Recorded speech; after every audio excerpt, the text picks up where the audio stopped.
In this week's video, I'm going to share with you the 4 secrets that every new photographer needs to know in order to become a successful professional. The very first thing that I want to talk about is lighting. You could just go throughout your entire career using natural light, and that could be okay. But using artificial light, or flash if you will, or even continuous light like what I'm using here for this video, is really the secret to going from an average image to a very refined professional image. A lot of us love gear, I know that I do, and it might seem very tempting to go out there and buy the latest camera or a new professional grade lens. But that really isn't going to be the secret to getting to the next level, because content is king. What you have in that final photo is going to matter a lot more than the gear that you use to take it. Of course, gear matters and it helps us do our job, but it's not the most important thing. So, for example, let's say you went out and you bought the R5 and the 85mm 1.2, and that would set you back about $6,000. Or you could go out with the same amount of money and you could buy the R6 and the 85mm f2, and then you could buy a flash and a softbox.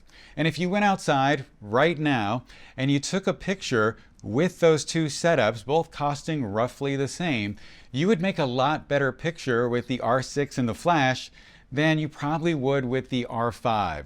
And the reason is that you're just putting more of you into that shot and making a more refined, impactful image. So just keep that in mind.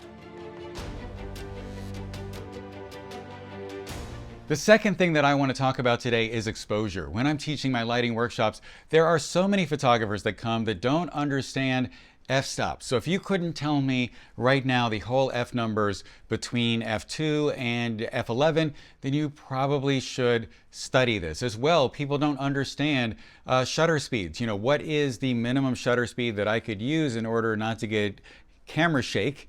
Or let's say what shutter speed I need to use in order to capture my kid playing basketball, that sort of thing. They don't understand those. They also don't seem to understand what the difference is between 100 ISO and 800 ISO and how that's going to impact your image. So if you don't understand what I'm talking about, the relationship between these 3 things is called the exposure triangle. And I'll link to a video where you can learn more about that. The reason why we need to know these things as a professional is because the thing that we choose to do, the settings that we choose, could have a great impact on our photos. So just as an example, perhaps this is the antithesis of that, but just bear with me for a second. So about 10 years ago, my friend was a fashion designer and he wanted to take pictures of his work to put on his website. He just wanted to photograph models in the garments at, let's say, 3/4 or full length on a backdrop. And so I had him buy a rather inexpensive camera and a couple of inexpensive lights. And I told him that he should use the manual setting on the camera because that would be a lot better than using those automatic settings. It would give him consistent results. So when he switched over to manual, the exposure said 1/125th of a second at 5.6 at ISO 100. And guess what? He never changed off of those settings. And the reason is that he was shooting in a windowless room, and he was getting a lot of depth of field on his crop sensor, shooting full body at f5.6, and the quality was good at ISO 100, and he really didn't need to make any changes. But as professionals, we need to know what we're doing with exposure so that we can make critical decisions. Like, let's say that you were hired to photograph headshots of a model for a jewelry company or a retail jewelry store.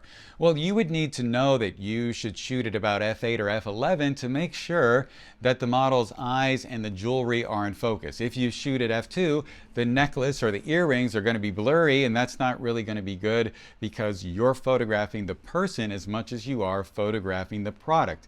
The same thing, let's say that you're a wedding photographer and you're shooting an outdoor wedding on a partly cloudy day, and as the ceremony starts, it's sunny outside, and then during the vows, or let's say you're coming to the end and the kiss is about to happen and a cloud comes over and changes the light completely. Well, you're going to have to very rapidly change your exposure in order to capture the moment. And the shutter speed or the f-stop or the ISO that you choose could have a positive or negative impact on the way that the photos come out. I'm not trying to discourage you from shooting weddings, but I'm just trying to say that if you understand exposure and you fully grasp it, then you're going to be able to make these decisions on the fly, and you're going to be able to get all of this technical stuff out of the way so that you can move forward with your creative endeavors and focus on them and not sort of be hung up by these technical details that are very important. It's just that they could be a barrier to you getting to the next level. So the third thing that I want to talk about today is retouching. About 8 or so years ago, everyone started doing frequency separation and everyone blurred the fuck out of their subject's skin. No one looks like a Barbie. No one should.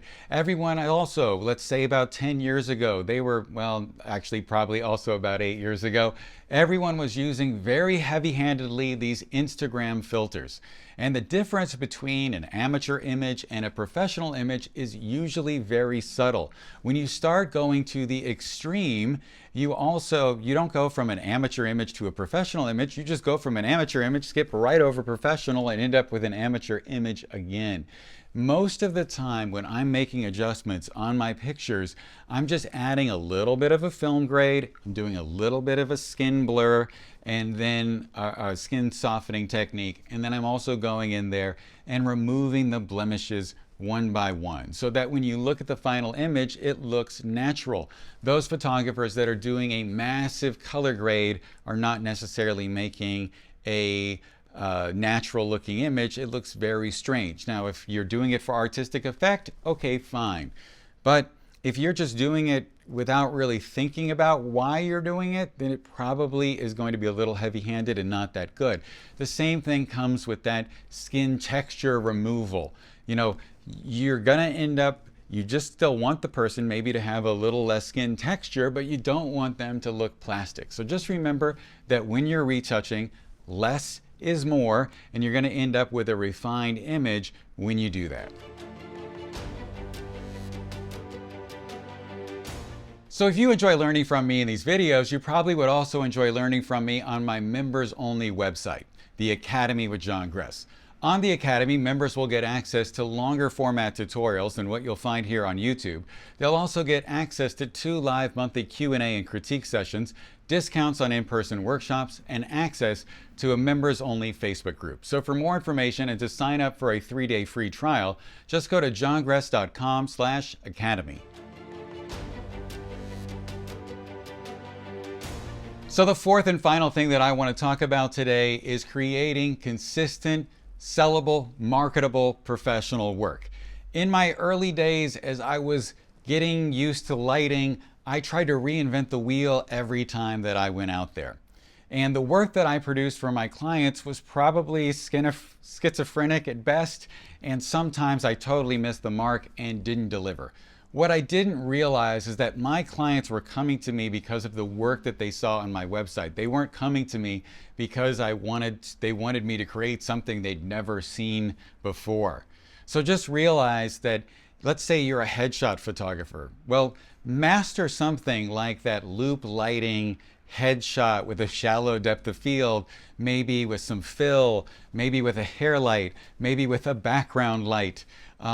Those sorts of things. If you can do that work consistently over and over and over again, people are going to start to recognize that's what you do. They're going to realize if they hire you, that's what they're going to get. And so your business will grow and you will do well and you will be successful. If you want to experiment, you could do that on a test shoot or an artist project. Those sorts of things will help you grow your skills and also help you feel good as an artist, and that will be good for you. But doing consistent work for your clients all the time will be good for them and good for your business, regardless of what genre of photography that you decide to work in or whatever your artistic style is. Just choose something that you like, that you're good at, that you can repeat over and over and over again. And then maybe over time, through those artist projects, you'll come up with a new skill and you can add that to what you're already doing, or you can just replace it altogether and do that new thing. But don't do what I did, which was trying to reinvent the wheel every time. Anyway, guys, I hope that all helped and made sense. If you have any questions or comments, just leave them below. And as always, stay safe, have a great day, and I'll talk to you soon.